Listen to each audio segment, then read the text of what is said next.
Hello, and welcome to another edition of Sik'ar Reviews, and I will be reviewing the La Palina El Diario. El Diario. Anyways, it means every day. So I suppose they would say that this is an everyday smoke.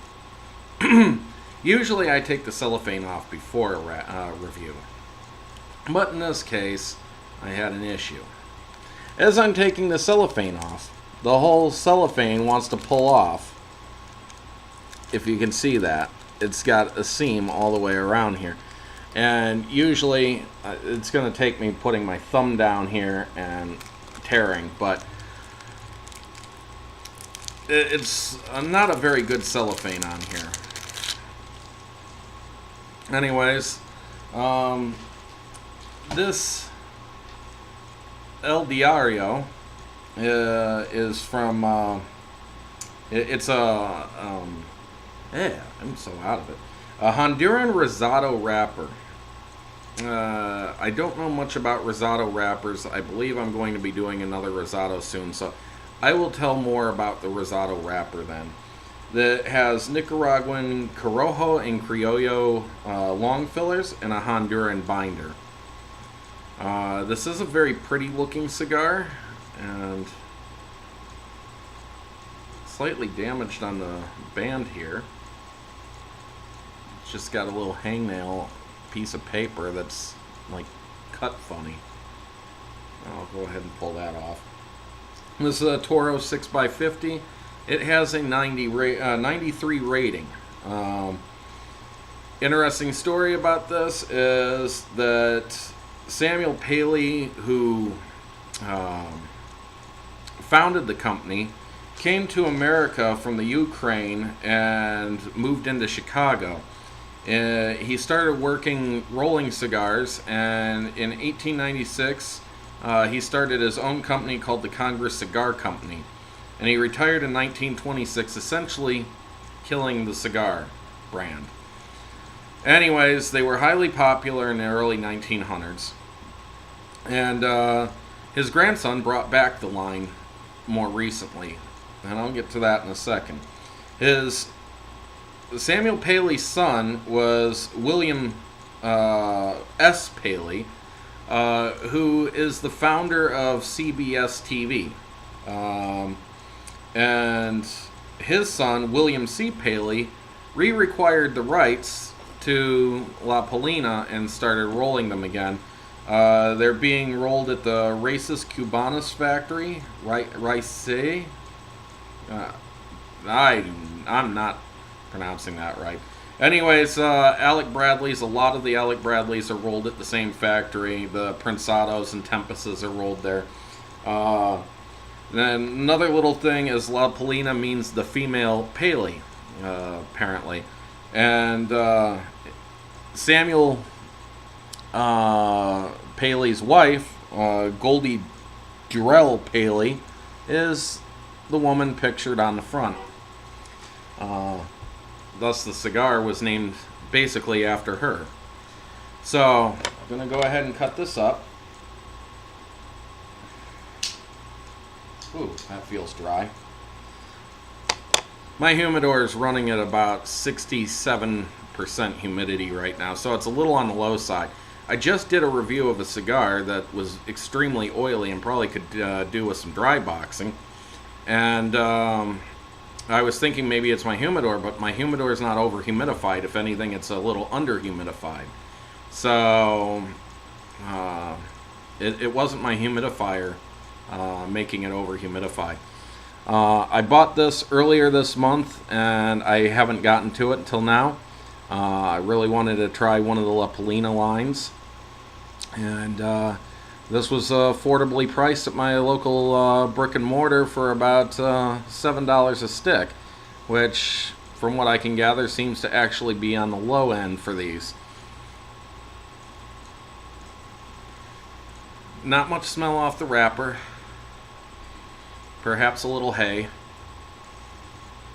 And kind of a sweet oat smell off the foot.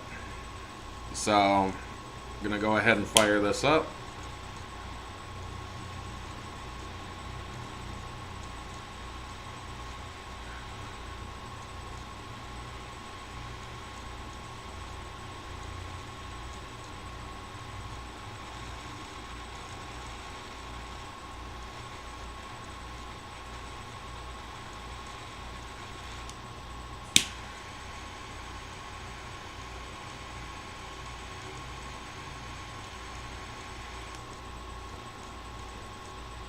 This is my first try of a rosado, so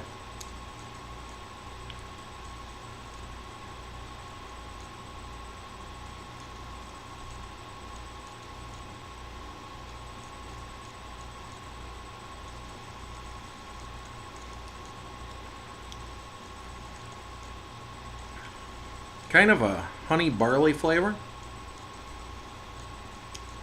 A little stronger than I imagined.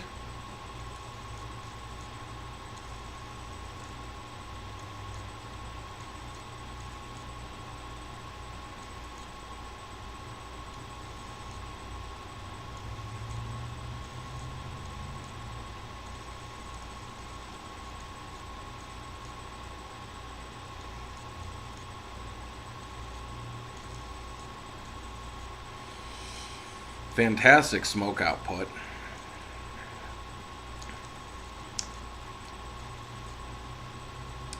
Still kind of very barley-ish flavor.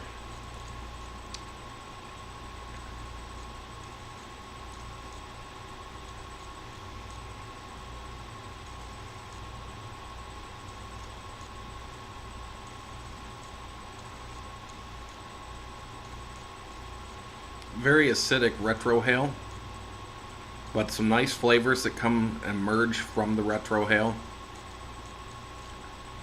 Kind of a cocoa-y chocolate, and a bit of leather.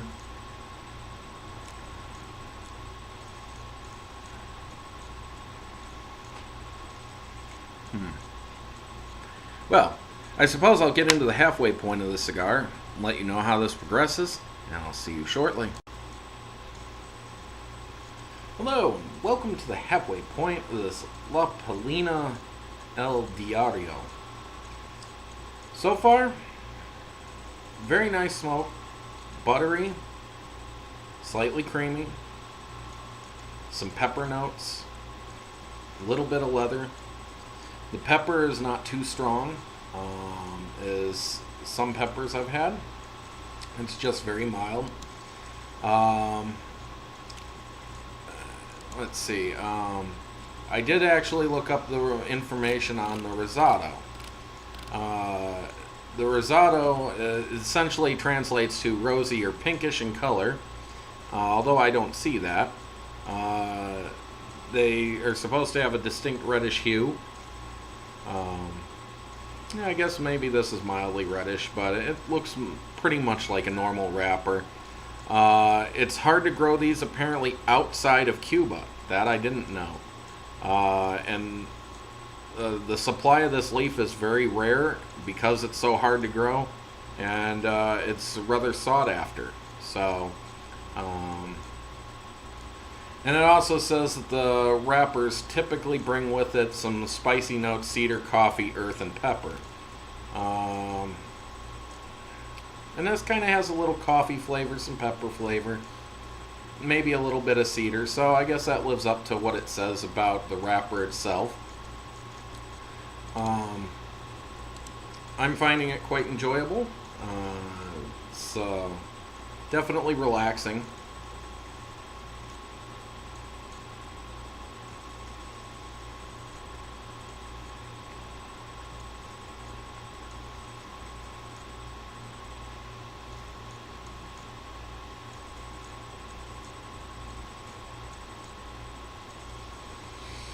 Nice amount of smoke. The ash is a little iffy though. It kind of keeps cracking along the ash, and it's not going to hold a very long ash on this. And it's kind of a dirty looking ash. It's dark gray in some spots and lighter in other spots. But I don't think that really matters. It really has to do with soil content, and some people get really emotional over their ash, whether it's white or not.